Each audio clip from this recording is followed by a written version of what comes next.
नमस्कार दोस्तों, हमारे चैनल में आपका एक बार फिर से स्वागत है।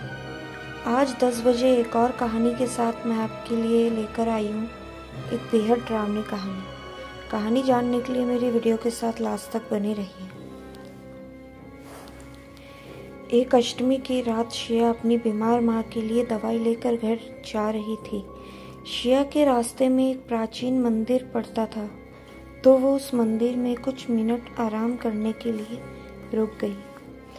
तभी उसे लगा कि जैसे मंदिर के अंदर से कुछ आवाजें आ रही थी। 3 लंबे चौड़े आदमी भागते हुए मंदिर से बाहर आए।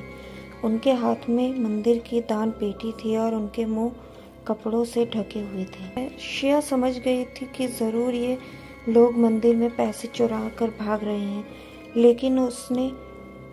लेकिन उनमें से एक आदमी ने शिया को देख लिया और वो जोर से बोला, अरे अरे सुनो, तुम दोनों उस लड़की को पकड़ो, मैं दान पेटी संभालता हूँ।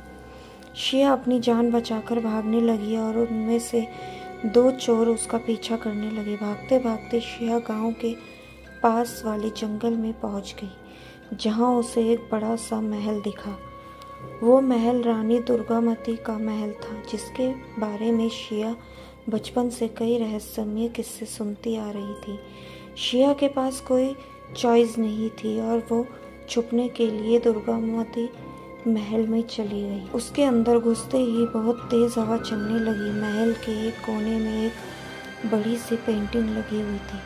उस पेंटिंग में लाल साड़ी पहनी हुई एक औरत के गले में फंदा था और वो औरत उसी फंदे से लटकी हुई थी। लेकिन ऐसी भयानक पेंटिंग देखकर शिया को घबराहट होने लगी। तभी अचानक दीवार पर लगी वो पेंटिंग थम से नीचे गिर गई। शिया को अचानक बहुत तेज ठंड लगने लगी। वो इधर उधर खुद को ढकने के लिए कुछ ढूंढने लगी। ढूंढते ढूंढते शिया को ऊपर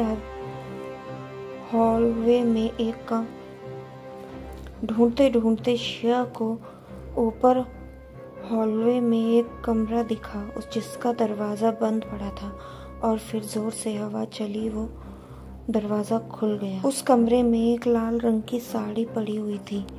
उस लाल साड़ी के बगल में एक पुरानी सी किताब भी पड़ी थी। वो हवा से अपने आप खुल गई।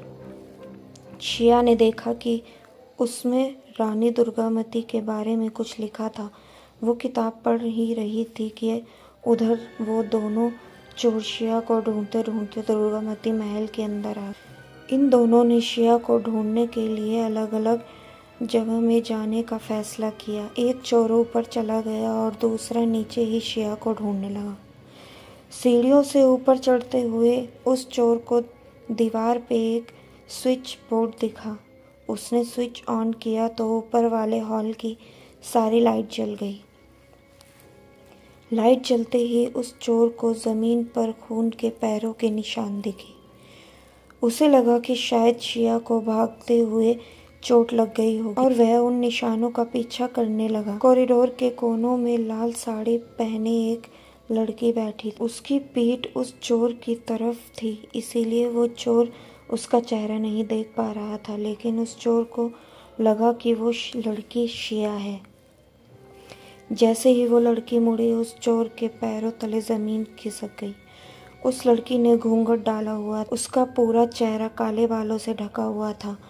वो चोर को देखकर जोर से चिल्लाई और तभी वहां जलते हुए बल्ब एक के बाद एक फूटने लगे। लाइट जलने और बुझने लगी। वो लड़की भी वहां से गायब हो गई। वहीं दूसरी तरफ दूसरा चोर शिया को ढूंढ रहा था। नीचे वाले कॉरिडोर में एक बड़ा सा शीशा लगा था, जिसे देखते ही दूसरे चोर को बहुत अजीब सा महसूस होने लगा। तभी उसे शीशे में किसी की परछाई नजर आने लगी, पर जैसे ही वो मुड़ा वहाँ कोई नहीं। उसके बाद उसे एक कमरे में एक लड़की के रोने की आवाज़ आने लगी। वो भागकर कमरे के बाहर पहुंचा और नीचे से अंदर झांकने लगा।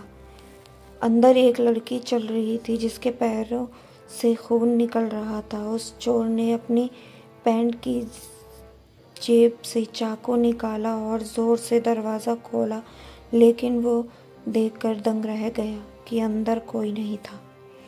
तभी उसे पीछे से किसी ने बहुत ज़ोर से धक्का मारा और उसे कमरे के अंदर गिरा दिया। उस कमरे में एकदम अंधेरा था। वो चोर उठा और उसने अपना लाइटर जलाया और आसपास देखने लगा। 2 सेकंड बाद जब वह मुड़ा तो वही लाल साड़ी वाली लड़की उसके सामने खड़ी थी, जिसने फूंक मारकर उस लाइटर को बुझा दिया। वो चोर इतना डर गया था कि वो ज़ोर ज़ोर से अपने साथी को पुकारने लगा। उसका साथी भी भागते हुए आया और डरते डरते उसके साथ महल के बाहर भागने लगा। वो दोनों हवेली के बाहर निकलने ही वाले थे कि उनको पीछे से एक बहुत ही डरावनी सी हंसी सुनाई दी।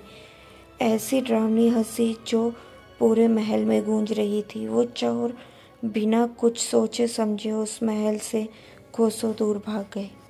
कुछ देर बाद शिया भी वहां से निकल कर अपने घर चली गई।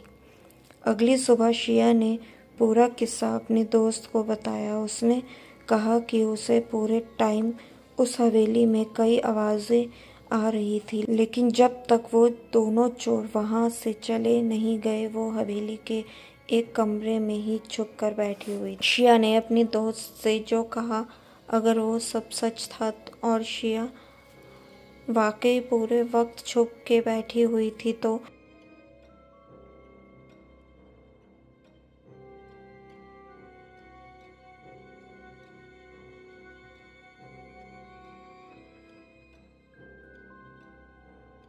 वो लाल साड़ी वाली औरत आखिर कौन थी?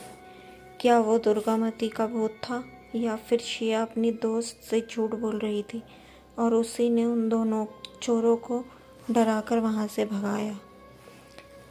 लेकिन उस भयानक पेंटिंग का अचानक से गिरना, उस लाल साड़ी का उस कमरे में होना, वो किताब जिसमें रानी दुर्गामती के बारे में लिखा था, उन लाइट बल्ब का अपने आप फूट जाना, वो खून से रंगे तो दोस्तों आज की कहानी आपको हमारी कैसी लगी कमेंट करके ज़रूर बताएं।